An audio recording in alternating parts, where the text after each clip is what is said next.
The Daily Code Snippet. This past week we went over a few CSS concepts: cascading, inheritance, CSS comments, browser quirks or CSS bugs, and cross-browser compatibility. Moving on from the box model, the next thing we need to understand about CSS is cascading. Often when a style is not working as we think it would, the reason is because there are competing rules applied to the same element. Two concepts are used to determine which rule applies when there is conflict: the cascade and specificity. So typically, the reason the element is not styled how we think is because we have not well understood how these concepts are resolving the conflict. We also discuss inheritance, which is that certain properties inherit default values of their parent element while others do not. This is another reason why our element may not be styled how we expect. How would we define the cascade? The cascade is the order by which CSS rules matter. We have already seen some examples in practice. In an earlier video, we applied a margin of 10 pixels and then subsequently applied a margin left of 0. The result was that the element's left margin was 0. This illustrates the cascading concept of the last rule. When two rules apply to an element, the last rule takes precedence. This is an example of how the source order is important. Here is another example. Both CSS rules apply to the same element, the paragraph text. The result will be that the paragraph text will be purple. By the cascading rules, the last rule takes precedence. With regards to specificity, a selector that is more specific than another selector will take precedence.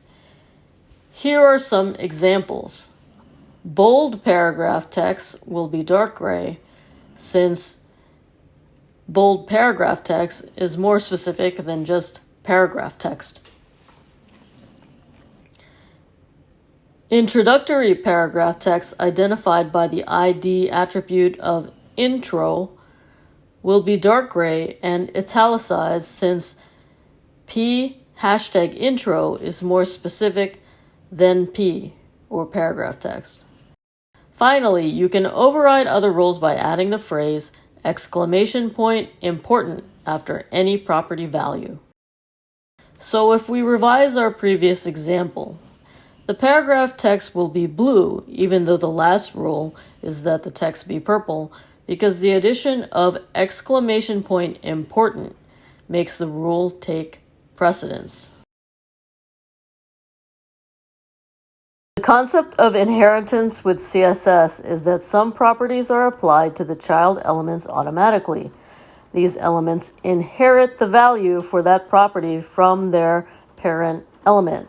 This is meant to save time so that you don't need to specify the property for all elements if the value will remain the same. Some properties are inherited while others are not, so it is important to know the difference. Width, margin, padding, and borders are examples of properties that are not inherited.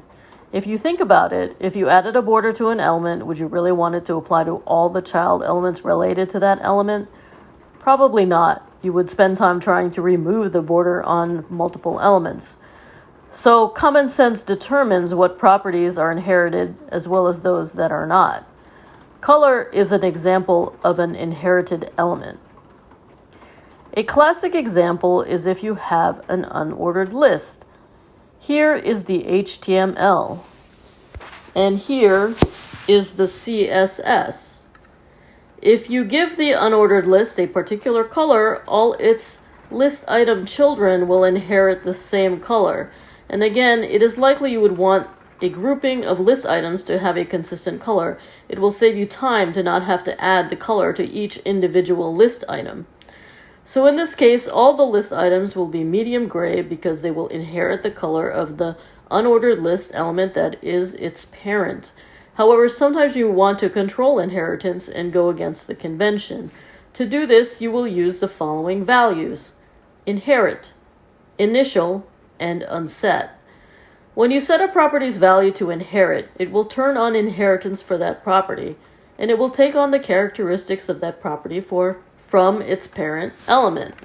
Initial sets the property back to the browser default, and finally, unset behaves as either inherit or initial. If the parent has a value that matches, it will inherit, or else it will be initial. Some browsers may support a new value called revert. Revert will reset the property to an inherited value if it is a property that inherits, or it will revert to the default value established by the styles. In this example, we are taking our example of an unordered list, and we have taken the third list item and given its color property the value of initial.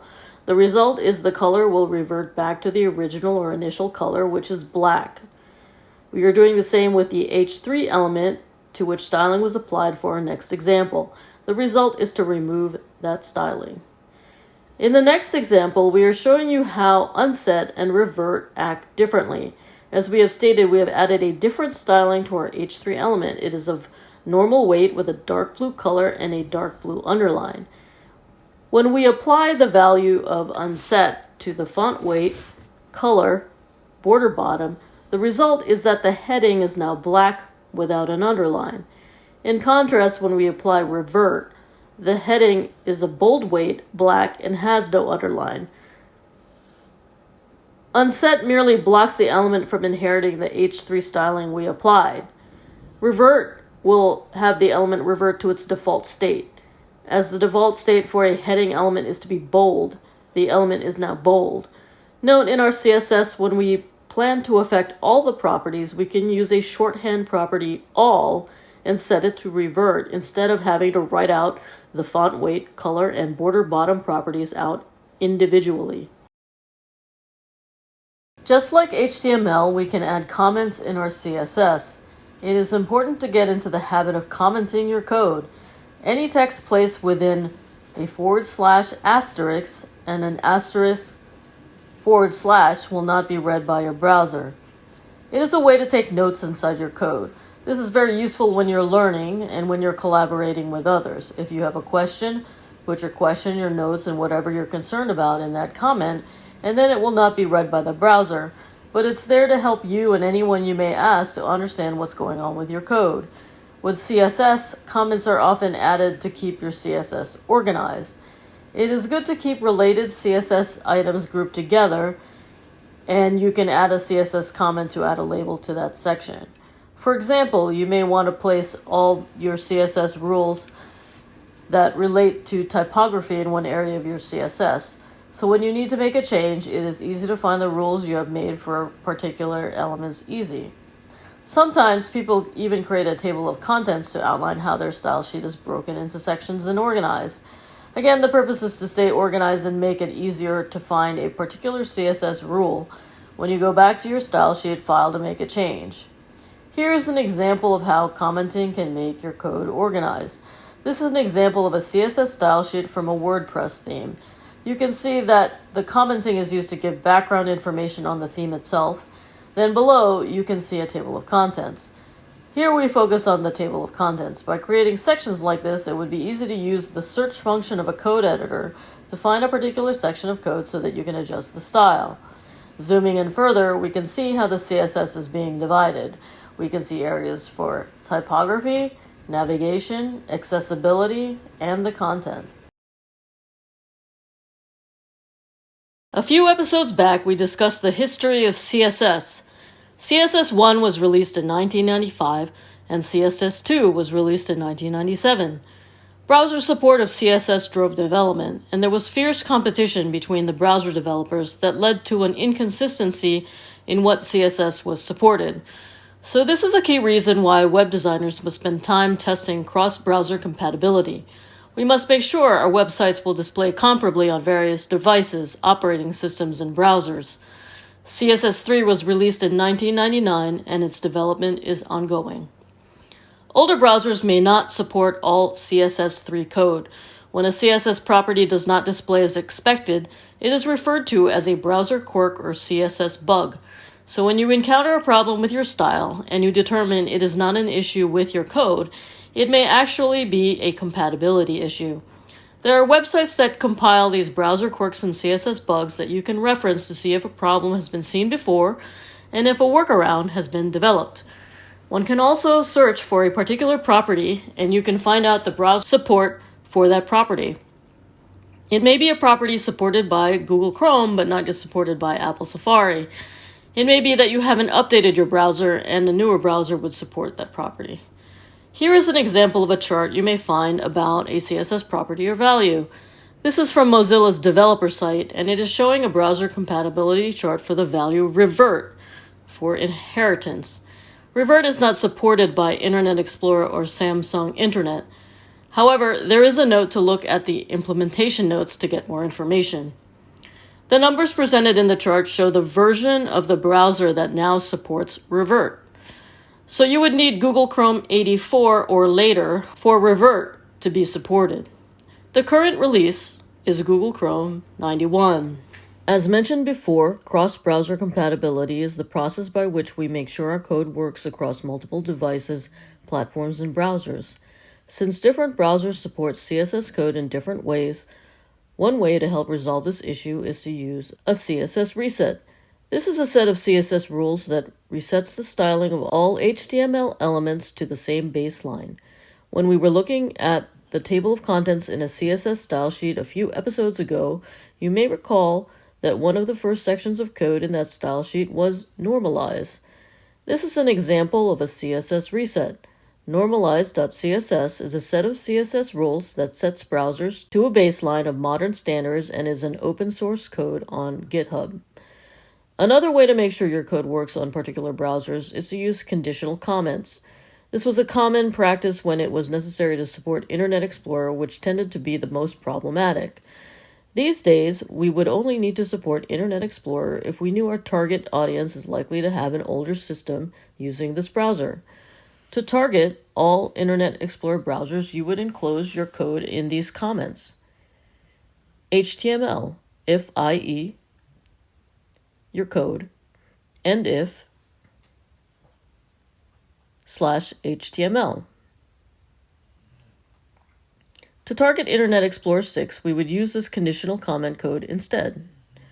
HTML, if IE6, your code, and if /HTML.